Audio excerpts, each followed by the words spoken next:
Hello guys, இன்னைக்கு Beast tamer மான்வாவோட episode 15 தான் பார்க்க போகிறோம். வீடியோக்குள்ளே போகிறதுக்கு முன்னாடி மறக்காமல் எல்லாருமே ஒரு லைக்கை போட்டுருங்க. ஏன்னா அப்போ தான் இன்னமும் நிறைய பேருக்கு ரெக்கமெண்ட் ஆகும், தொடர்ந்து வீடியோஸை போட முடியும். சரி வாங்க, நம்ம டைம் மிஸ் பண்ணாமல் எப்பிக்குள்ளே போகலாம். நம்ம ஹீரோ கிட்ட இப்போ டிராகனுடைய முட்டை இருக்கு, ஆனால் கண்டிஷன் தான் ரொம்ப கஷ்டமாக இருக்குது. டிராகன் போனு, டிராகன் இது ஒன்று. இதுக்கு முன்னாடி கிடைச்ச பிளான் டைப் சீடு அதையே என்னால் க்ரோ பண்ண முடியல. இது ஒரு மொத்த டிராகனு, இதை ஒண்டி என்னால் எப்படி க்ரோ பண்ண முடியும்? ஆனா இது ஒரு மேஜிக்கல் பீஸ்ட், கண்டிப்பா இந்த அளவுக்கு பெரிய ரெஸ்ட்ரிக்ஷன் இருக்கதான் செய்யும். இந்த டைம்ல மெடுசாவும் டைலுவும் வராங்க. அவங்க கிட்ட பிகு, ஆட்டோபஸ் இந்த மாதிரி ஏகப்பட்ட விஷயம் இருக்கும். பரவாயில்ல, நான் சொல்லி ஆகணும், ரொம்ப வேகமா நீங்க வந்துட்டீங்க. அவ்வளவுதான், வந்தோடனே நெருப்பை பற்ற வச்சு அந்த இடத்துல சமைக்க ஆரம்பிக்கிறாங்க. அங்க மீட்டு சமைக்கும் போது மீட்டு அவ்வளோ ருசியா இருக்கும். மெடுசாலாம் இந்த அளவுக்கு ருசியா சாப்பிட்டதே இல்லை. நம்ம மெடுசாவும் அங்க சாப்பிட்டுங்கன்னே இருக்கா. ஏன்னா நம்ம மெடுசா இதுக்கு முன்னாடி அந்த பீஸ்ட் ஃபார்ம்ல இருக்கும் போது எல்லாத்தையுமே ராவதா சாப்பிடுவான், அந்த அளவுக்கு டேஸ்டா இருக்காது மீட்டு. ஆனா இப்போ சமைச்சு சாப்பிடும் போது டேஸ்டே ஒரு டிஃப்ரெண்டான லெவல்ல இருக்கு. மெடுசா, நம்ம சாப்பிட்ற இந்த ஃபுட்டு, நம்ம கான்ட்ராக்ட் எல்லாமே உங்களுக்கு பிடிச்சிருக்கா? மாஸ்டர், உங்க மைண்ட்ல ஏதோ ஒரு விஷயம் இருக்குன்னு நல்லாவே தெரியுது. என்ன விஷயம் சொல்லுங்க, நீங்க ஃப்ரீயா அதை பத்தி பேசலாம். அது என்னன்னா, நான் உங்ககிட்ட ஒரு விஷயத்தை கேட்கணும். எனக்கு கொஞ்சோண்டு உங்களோட பூப் கிடைக்குமா? ஆனா அந்த இடத்துல அப்படி மென்ஷன் பண்ண மாட்டான். ஆனா அதுதான் அவன் கேட்பானே. ஆனா இதை கேட்குற மெடுசா, ஆமா என்ன சொன்ன? அதான் கொஞ்சோண்டு அது எனக்கு கிடைச்சா நல்லா இருக்கும். அடே, உனக்கு என்ன சாகணும்னு ஆசையா இருக்கா என்ன? மெடுசாவும் கத்திக்கினே கொல்லலான்னு போறா. அட லூலு, நீ தடுக்காத என்ன, இவனை இன்னைக்கே நான் முடிக்காம விட மாட்டேன். அட வேணா மெடுசா, அந்த இடத்துல இன்னமும் நம்ம ஆளுக்கு புரியல. அப்படி பெருசா நான் என்ன கேட்டுட்டேன்? வெறுமா அது தேவை அப்படின்னு மெடுசா கேட்டேன். சரி டைலு, உன்னால முடியும்ல. ஆனா டைலுவும் அதே மாதிரி தான் ரெஃப்யூஸ் பண்ணிடுறாங்க. மரியாதையா போயிடு, என்னால அதெல்லாம் கொடுக்க முடியாது. நீ எதுக்காக இந்த அளவுக்கு போவடா இருக்க அப்படின்னு அங்க மாத்தி மாத்தி யூவை கத்த ஆரம்பிப்பாங்க. யூக்கு அங்க எதுவுமே புரியல. அப்புறம் தான் யூ காட்டுறான், என்கிட்ட ஒரு சீடு இருக்கு, இது ஒரு பிளான்டை பீஸ்டா எவ்வாறு வருதுக்கு எனக்கு ஃபெர்டிலைசர் அது தேவை. அதனால தான் நான் அதை கேட்டேன். ஆனா நீங்க என்னன்னா, நாங்க செத்து போனாலும் பரவாயில்ல, ஆனா அதுக்கு ஒண்டி அக்ரி ஆக மாட்டோம், அந்த மாதிரிலாம் நீங்க பண்ணிருக்கீங்க. அங்க இப்பதான் அங்க புரியுது. மெடுசாவும் யோசிக்கிறான், என்னது ஒரு பிளான்டை பீஸ்டா? அங்க டைலுவும் சொல்றா, நீங்க கொஞ்சம் நல்லா யோசிங்க மாஸ்டர், நானும் மெடுசாவும் ஒரு பீஸ்டா இதுக்கு மேலேயும் இல்ல, நாங்களும் மனுஷங்க மாதிரி தான். எங்களுக்குன்னு ப்ரைடு, டிக்னிட்டின்னு நிறைய விஷயம் இருக்கு. அதாவது மானம் சூடு சொன்ன அதுதான். அதனால ஒரு பொண்ணு கிட்ட அந்த மாதிரி விஷயத்த கேட்டா என்ன ஆகும்? கண்டிப்பா முடியாது அப்படின்னு தான் சொல்லுவாங்க. ஆமா, இப்பதான் எனக்கு புரியுது, என்னை மன்னிச்சிருங்க. ஏன்னா நான் ரொம்ப ரூடா இருந்துட்டேன். எனக்கு என்னன்னா, இந்த சீடை எப்படியாச்சும் ஒரு பீஸ்ட் ஃபார்முக்கு வர வைக்கணும் அப்படின்னு நான் பார்த்தேன். இப்போ இதுதான் விஷயம்னா, ஏகப்பட்ட மேஜிக்கல் பீஸ்ட் எல்லாம் உள்ள இருக்கு. அதுங்க மூலமாவும் இந்த விஷயம் கிடைக்கும்ல. நான் நம்ம இருக்க இந்த ஏரியா மேஜிக்கல் ரிஃப்ட், அதே மாதிரி ஏகப்பட்ட ஹை லெவலான பீஸ்டும் இங்க இருக்கு. அப்படி இருக்கும் போது ஈஸியாவே இந்த விஷயமும் உனக்கு கிடைக்கும். இதுக்கப்புறம் சீன் அப்படியே வாட்டருக்குள்ள போகுது. அந்த இடத்துல திடீர்னு ஃபயர் அப்பியர் ஆக கீழே குட்டியா ஒரு வித்தியாசமான உருவமோ அந்த ஃபயர்னால ரொம்ப கடுப்பாகுது. யாருக்கு அவ்வளோ தைரியம்? நான் தூங்கும் போது என்னைய டிஸ்டர்ப் பண்றீங்க. அங்க வெளியில ஆமா யார் அது? யாருக்கு அவ்வளோ தைரியம்? நான் தூங்கும் போது கடல்ல எவன்டா ஃபயரை தூக்கி அடிக்கிறான்?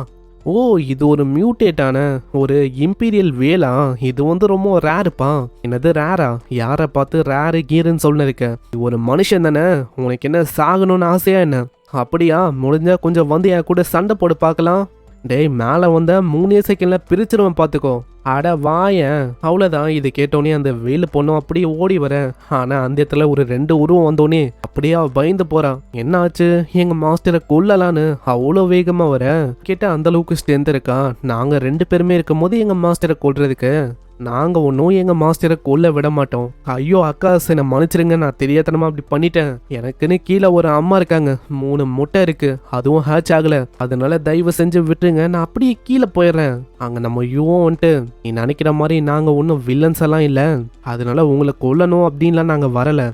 எனக்காக ஒரே ஒரு விஷயத்த பண்ண முடியுமா? ஜஸ்ட் ஒரே ஒரு முறை பூ பண்ணிட்டு அதை எனக்கு கூட. அவ்வளோதான். அதை வாங்கிட்டு நாங்கள் அமைதியாக போயிடுவோம். ஆனால் இதை கேட்டோடனே அவளோட ரியாக்ஷனே ஒரு மாறும். அங்கே மூஞ்சிலேயே பலான்னு ஒரு அடி விழும். அங்கே மெடுசாவும் நம்ம டைலுவும் ரொம்ப ஆச்சரியமாகறாங்க.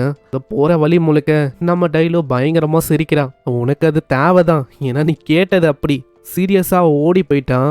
அதுல பெரிய விஷயம் அப்படி என்ன இருக்கும்? எதுக்காக இப்படி ஒரு அடி அவ கொடுக்கணும்? ஆனா ஏதோ ஒன்று கடைசியில நம்மளுக்கு தேவையான விஷயமா அந்த இடத்துல கிடைச்சது. அது வரைக்கும் எனக்கு ஹாப்பி தான். இதுக்கப்புறம் கொஞ்ச தூரத்திலேயே இவங்க போக வேண்டிய அந்த லொக்கேஷன் வந்து வந்துடும். ஆனால் நம்ம ஹீரோ வந்து சொல்கிறான், இங்கேயே எங்கேயாச்சும் ஸ்டாப் பண்ணு, என் மேலேயும் ஒரே ஸ்மெல்லாக இருக்கு, நம்ம மேலே ஸ்மெல்லு வந்து வரக்கூடாது, அப்போதான் நம்ம மேலே அவ்வளோக்கும் அவங்களுக்கு டவுட் வராது.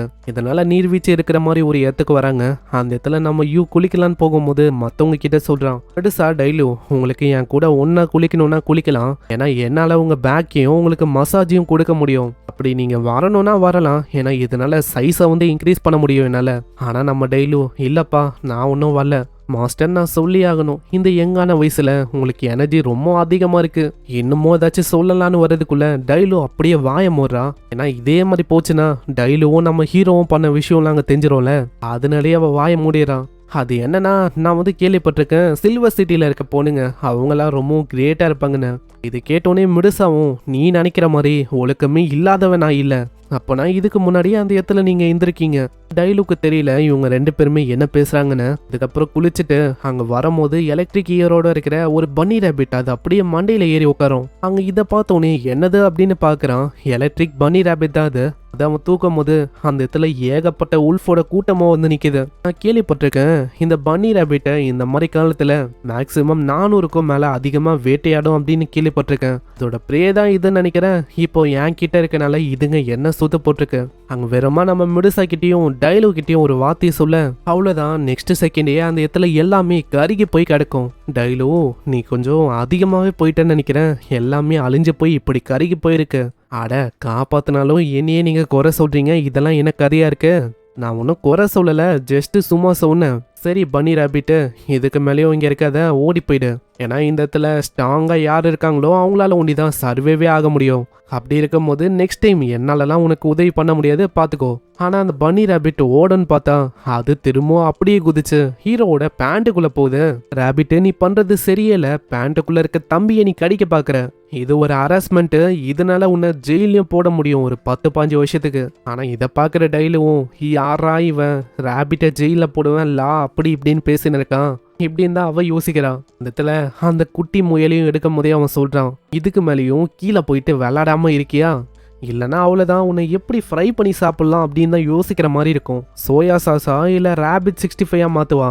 தலைவிதி மூலமா நீ இங்கே வந்திருக்கன்னு நினைக்கிறேன். கடைசியா உனக்கு ஒரு வாய்ப்பை நான் கொடுக்குறேன், உனக்கு என் கூட இருக்கணுமா, நான் இருக்க வர்றேன். அந்த இடத்துல அப்படியே டீமனை ஆக்டிவேட் பண்ணும்போது நம்ம ஹீரோ அதோட எபிலிட்டியை பார்த்து ரொம்ப ஷாக் ஆகுறான். ஏன்னா அதால எவாலாக முடியாது, இருக்கிறதுலே ரொம்ப லோவான கிளாஸ். ஆனால் ஒரே ஒரு டெக்னிக் அதில் ரொம்ப அற்புதமாக இருக்கும், ஹிடன் பேட்டில் டெக்னிக் அப்படின்னு ஒரு மூவ் இருக்கும். அந்த டெக்னிக் என்னன்னா, டீமில் ஒரு பெரிய பிஸ்ட் ஒரு பயங்கரமான ஃபினிஷிங் மூவ் அது பண்ணுதுன்னா அதுக்கப்புறமா அந்த பெரிய மூவை பண்ணுறதுக்கு எப்படியோ ஒரு டைம் லிமிட் வந்து இருக்கும், 20 மினிட்ஸ் 15 மினிட்ஸ் அந்த மாதிரி. ஆனால் இந்த ரேபிட் கிட்ட ஒரு அல்டிமேட்டான மூவ் இருக்கு, அதை ரீசெட் பண்ணுற மாதிரி கிட்டத்தட்ட 3 டைம்ஸ் தொடர்ந்து அந்த அட்டாக்கை பண்ண முடியுமா. அட இது போதுமே, பீஸ்டோட அட்டாக்ல கூல் டவுன் அதுதான் ஒரு மிகப்பெரிய பிரச்சனையா இருந்துச்சு. ஆனா உன்னோட எபிலிட்டி அது சிம்பிளா காட் டியலா இருக்க எபிலிட்டியா இருக்கே. அதனால ரேபிட் தம்பி, நீ இதுக்கு மேல நம்ம ஃபேமிலியில ஒரு மெம்பரா இருக்க போற. டைலும் மெடுசா நான் என்ன யோசிச்சிருக்கேன்னா, இவன் இருக்கால இந்த ரேபிட் கூட ஒரு கான்ட்ராக்டை கிரியேட் பண்ணலான்னு இருக்கேன். இதுக்கு மேல இதுவும் என்னோட பேட்டிலிங் பீஸ்டா இருக்கும். அங்க மெடுசாவும் சொல்றான், ஆமா மாஸ்டர் உங்களுக்கு என்ன ஆச்சு, நீங்க என்ன பைத்தியம் ஆயிட்டீங்களா, நீங்க வச்சுன்னு இருக்க அந்த சின்ன பீஸ்ட் அதால எவ்வளாக முடியாது, அது ஒன்னுத்துக்கும் உதவாது. ஆனா டைலுவும் சொல்றான், அட விடுங்க, நம்ம மாஸ்டரே அதை சூஸ் பண்ணிருக்காங்கன்னா கண்டிப்பா அதுல ஏதோ ஒரு பெரிய விஷயம் வந்து இருக்கு. இதுக்கப்புறம் சீன் அப்படியே சிட்டியோட அரீனா நோக்கி வந்து அந்த இடத்துல சூப்பர் நோவா டோர்னமெண்டோட பேட்டில் அது ஆரம்பிக்க போகுது. இதுதான் ஃபைனல் பேட்டில். இந்த ஃபைனல்ல ஹசூ டிராகன் அகாடமிக்கும் ரெக்ரைன் அகாடமி அப்படின்னு ஒரு அகாடமி இருக்கு, அவங்க 2 பேருக்கு இடையில தான் மேட்ச். இந்த வெள்ள முடியோட ஒரு 2 பேர் இருக்காங்களா, ஒரு பையன் பொண்ணு. அவங்க 2 பேரை சாதாரணமா எடை போட வேணாம், ஒரு பணக்கார ஃபேமிலில இருந்து வந்த ஆளுங்க தான் அவங்க. அந்த பையன் கிட்ட ஒரு பயங்கரமான பீஸ்டும் இருக்கும். சீன் அப்படியே நம்ம யாங்க நோக்கி வரும். யாங்கு பயங்கரமா அங்க கடுப்பாகிறான். ஏன்னா நம்ம யூக்கு கால் மேல காலா பண்றான், மெசேஜும் பண்ணி பாக்குறான், ஆனா எந்த விதமான ரிப்ளையும் அங்க இல்ல. பேட்டில் ஆரம்பிக்க 15 நிமிஷம் தான் இருக்கு. இப்படி சொல்லாதீங்க, அதாவது அவன் காணாம போயிட்டானு. அட அண்ணா, இன்னமும் 1 டைம் கால் பண்ணி பாருங்க. நான் என்ன காலே பண்ணாம இருக்கிற மாதிரி நீ பேசுற, நான் ஒரு டைமும் கால் பண்ணும்போது நீங்கள் அழைக்கும் வாடிக்கையாளர் தற்போது தொடர்பு எல்லையை விட்டு வெளியே உள்ளார் இப்படின்னா ஒரு டைமும் எனக்கு ஃபோன் பண்ணும் போதெல்லாம் மெசேஜ் ஆகுது. நான் என்ன பண்றது, ஜஸ்ட் ஒரே ஒரு முறை ட்ரை பண்ணுங்க. சரி ட்ரை பண்ணி பார்க்குறேன். ஆனா இந்த வாட்டி ட்ரை பண்ணும்போது ஹீரோவோட போன்ல பேலன்ஸ் இல்லாத மாதிரி காட்டும். ஆனா எல்லைக்கு உள்ளே உள்ளார் அப்படின்னு காட்டுமா. சரி, நான் காசை பல மடங்கு அதிகமாகவே போட்டு வர்றேன், ஆனால் தயவு செஞ்சு அவன் கால் அட்டன் பண்ணும் இப்படின்னு நம்ம ஹீரோவோட நம்பருக்கு ரீசார்ஜ் பண்ணும்போது அந்த இடத்துல நம்ம ஹீரோ வரான். அடே ஷின்னு, யாங் பிரதர் எப்படி இருக்கீங்க? ரொம்ப நாளாக உங்களை பார்க்கவே இல்லை, உங்களை எவ்வளோ மிஸ் பண்ணேன்னு தெரியுமா? அடே நீ என்ன பைத்தியமா? கரண்ட்டாக இப்போதான் 1 செகண்டுக்கு முன்னாடி ரீசார்ஜ் பண்ண உன்னோட ஃபோனுக்கு தட்ட 1 லட்சம் என்ன ரீசார்ஜ் பண்ண. அதனால திரும்பலாம் இந்த மாதிரி மறைஞ்சு போகிற வேலையை வச்சுக்காத, உனக்கு புரியுதா?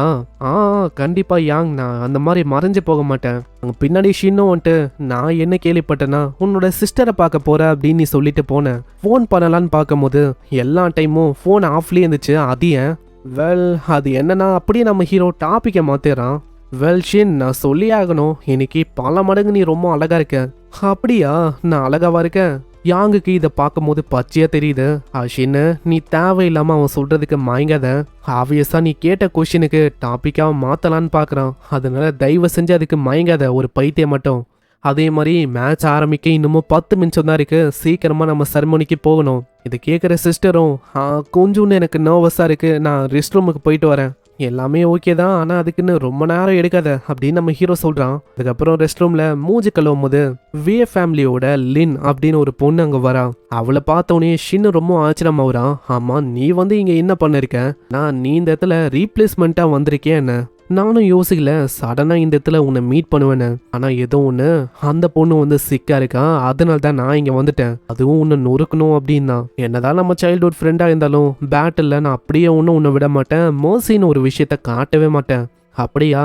பேட்டில் அதை பார்க்கலாம். உடனே அங்கே வேலையானோ டோர்னமெண்ட்ல கண்டிப்பாக உன்னை எல்லாரும் முன்னாடியும் ஹிமிலியேட் பண்ணியே தருவேன். இதுக்கப்புறம் அங்கே பிரதரும் சொல்கிறான், வேலியாங் என்ன பண்ணிருக்க, வா டைம் ஆகுது, சீக்கிரமாக போகலாம். இந்த பிரதர்காரனோட பேரு வே ஷெயாங்கு, அந்த பொண்ணோட பேரு லியாங்கு. அங்கே அவ்வளோதான், இதே மாதிரி இவங்க பேட்டிலுக்கு கிளம்புறாங்க. அவ்வளோதான், ஃபைனலி சூப்பர் நோவா டோர்னமெண்ட்டோட ஃபைனல்ஸ் அதை ஆரம்பிக்க போது. முக்கியமாக ரெட் கிரெயின் அகாடமியில் இருக்க அவங்களுக்கும் ஹவுஸ் டிராகன் அகாடமிக்கும் தான். அங்கே ரெட் கிரெயின் அகாடமியை பார்த்தோன்னே வே ஷெயாங்கும் வே லியாங்கும் ஒரு பெரிய ஃபேன் பேஸே அங்கே இருக்க. சில பேர் என்னன்னா நான் உங்களை மேரி பண்ணணும் அப்படின்லாம் அங்கே இருக்காங்க. அங்கே இதையும் நம்ம யாங் பார்த்துக்கினே யோசிக்கிறான். ஐயோ, உனக்கு தெரியுமா, இந்த வே ஃபேமிலியில் இருக்க பிரதர்ஸ் அண்ட் சிஸ்டர், இவங்க 2 பேரோட ஃபேமிலியும் ஒரு பெரிய ஃபேமிலி. அதனால தப்பி தவறி கூட சாதாரணமாக எடப்படாத. நான் அவங்க அப்பா ஒரு 9 ஸ்டார் பீஸ்ட் டேமராக இருக்காரு. அதே மாதிரி எம்பிஎல்ல ஒரு முக்கியமான அஃபிஷியலாகவும் இருக்காரு. அதே மாதிரி வே சியாங், அந்த பையன் இருக்கான்ல, அவன் குயினு கூட ஃபியான்ஸாவும் மாறதுக்கு சான்ஸ் இருக்கான். இப்படியெல்லாம் வெளியில பேசிக்கிறாங்க. ஆனா அவளைக்கும் நம்ம ஹீரோ அந்த விஷயத்த கண்டுக்கல. அங்க யாங்கும் சொல்றான், அவ்வளவுதான், டைம் ஆயிடுச்சு, அவங்களுக்கு நம்ம இந்த மேட்ச்ல காட்டணும் நம்ம யாரு, நம்மளால என்ன பண்ண முடியும்னு. மேல இந்த மேட்சுக்கு ஜட்ஜா குயின் தாங்க வந்திருக்காங்க. குயின் பக்கத்துல இந்த வே ஃபேமிலியோட அப்பாவும் இருக்காரு. அவரும் வந்துட்டு மேஜஸ்டி முன்னாடி இருக்க அந்த பையன், அவனோட பேரு யூ தானே? ஆமா, கரெக்டு தான். அதே மாதிரி உங்க பையனுக்கும் அவனுக்கும் ஒரு மிகப்பெரிய டஃப்பான பேட்டில் ஏற்பட போகுதுன்னு நினைக்கிறேன். அப்படி பேட்டில் ஏற்பட்டா மேட்ச்ல யாரு ஜெயிக்க அதிக வாய்ப்பு இருக்கு? அது அவங்க கிட்ட இருக்கிற ஸ்கில்லு மேல தான் டிபெண்ட் ஆகும். அப்படியே என்னால சொல்ல முடியாது, ஏன்னா அவுட்கம் எப்படி வேணாலும் மாறலாம். அதே மாதிரி மேஜஸ்டி நேத்து வித்தியாசமா மாஸ்கோட ஒரு பர்சன் வந்தால, அவனோட ஐடென்டிட்டியை பத்தி ஏதாச்சும் உங்களுக்கு தெரிஞ்சுதா? அவன் யாரு, என்ன, எங்க இருந்து வந்தானு? ஆமா, அதேதான், இம்பீரியல் அசோசியேஷன் அவங்க இருக்காங்களே, அவங்க தேடி இருந்தா இருக்காங்க. இருந்தாலும் எந்த விதமான ரிசல்ட்டும் அவங்க கிடைக்கிற மாதிரி இல்லை இது வரைக்கும். ஆனா மேஜஸ்டி, நீங்க ஒரு விஷயத்த கேள்விப்பட்டிருக்கீங்களா? மோதிரத்தை கையிலேயே வச்சு தேடுற கதையை நீங்க கேள்விப்பட்டிருக்கீங்களா? அந்த விஷயமா ஏன் இது இருக்கக்கூடாது? யாருக்கு தெரியும்? அந்த பிளாக் மாஸ்கோட வந்த அந்த பர்சன், அவன் ஒரு ஹை ரேங்கிங் அஃபிஷியலா இல்லாம இருந்தா, நம்ம யோசிக்கிற மாதிரி அவன் அந்த அளவுக்கு பெரிய ஆளா இல்லாம இருந்தா, ஏன் நம்மளுக்கு இடையில சாதாரணமா இங்க கூட எங்கேயாச்சும் நிக்கிற மாதிரி இருந்தா, அவன் பெரிய கண்ட்ரியில் இருக்க ஒரு டேஞ்சரான ஆளா இல்லாம நம்ம கண்ட்ரியில் இருக்கிற ஒரு ஆளா கூட இருக்கலாம். அங்க இப்படி நம்ம ஹீரோ பார்த்து சொல்லும் போது அங்க அந்த பர்சனு குயின், இவங்க 2 பேரோட கண்ணும் நம்ம ஹீரோ மேல இருக்கிற மாதிரி இருக்கும். ஆளு ரொம்ப பயந்து போயிடறான். ஆமா, என்னாச்சு யூ, எதனால ஒரு மாதிரி ஷாக் ஆகியிருக்க? அது ஒன்றும் இல்லை, ஆனால் இப்பயும் நம்ம ஹீரோக்கு உண்மையை சொன்னால் ரொம்ப பயமாக இருக்கு. இதுக்கு முன்னாடியே அந்த கிறிஸ்டல் டீயரை வச்சு டைம்ல பேக்ல தப்பிச்சிட்டான். ஆனால் ஸ்டில் இப்பயும் அந்த வலி, அந்த மெமரி எல்லாமே நம்ம ஹீரோக்கு இருக்கு. பேய் மாதிரி நம்ம ஹீரோவோட கனவுலலாம் அது பயமுத்துது. அதனால ஆளுக்கு இப்பயும் ரொம்ப பயமா இருக்கு. குயினை கொண்டு தப்பி தவறி பண்ணது எல்லாமே நான் தான் நம்ம மிடுசாவையும் அந்த 9 டெயில் ஃபாக்ஸையும் அவங்க தூக்குனேன். என்கிட்ட தான் இருக்குது அப்படின்னு தெரிஞ்சா அவ்வளோதான், என்னோட கதையை முடிஞ்சிடும். ஆனால் இப்போதைக்கு அமைதியாக இந்த பேட்டில் மேலே கவனத்தை செலுத்தலாம். ஸோ இப்படி இவன் யோசிக்கிறதோட இங்கே இந்த எபிசோட முடியுது. நம்ம ஹீரோ யோசிக்கிற மாதிரியே ஹீரோ மேலே டவுட் வர அதிக வாய்ப்பு இருக்கு. ரீசெண்டாக ஒரு 5 நாளாவே நம்ம ஹீரோ எங்கே இருந்தான் அப்படின்னு யாருக்குமே அங்கே தெரியல. கேட்டால் சுவிட்ச் ஆஃப் அப்படி இப்படின்னு வருதா, அதனாலேயே டவுட் இன்னமும் அதிகமாகுது. பொயினை கிட்ட மாட்டினா அவ்வளோதான், சும்மா புழிஞ்சு எடுத்துருவாங்க நம்ம ஹீரோவை. அதனால என்ன ஆக போகுது நம்ம ஹீரோக்கு. அதே மாதிரி இந்த பேட்டில் இருக்கே உண்மையிலேயே வேற லெவலில் இருக்கும். நெக்ஸ்ட் எபிசோட பொறுமையாக வாட்ச் பண்ணுங்க. ஏன்னா அந்த பன்னியை வச்சு நம்ம ஹீரோ மாஸ்க் காட்ட போகிறான். மறக்காம இந்த எபிசோடுக்கு ஒரு லைக்கை போட்டுருங்க. இந்த எபிசோடு எப்படின்னு மறக்காம கீழே கமெண்ட் பண்ணுங்க. நான் உங்களை நெக்ஸ்ட் எபிசோடில் சந்திக்கிறேன். தேங்க்யூ ஃபார் வாட்சிங். சைனரா.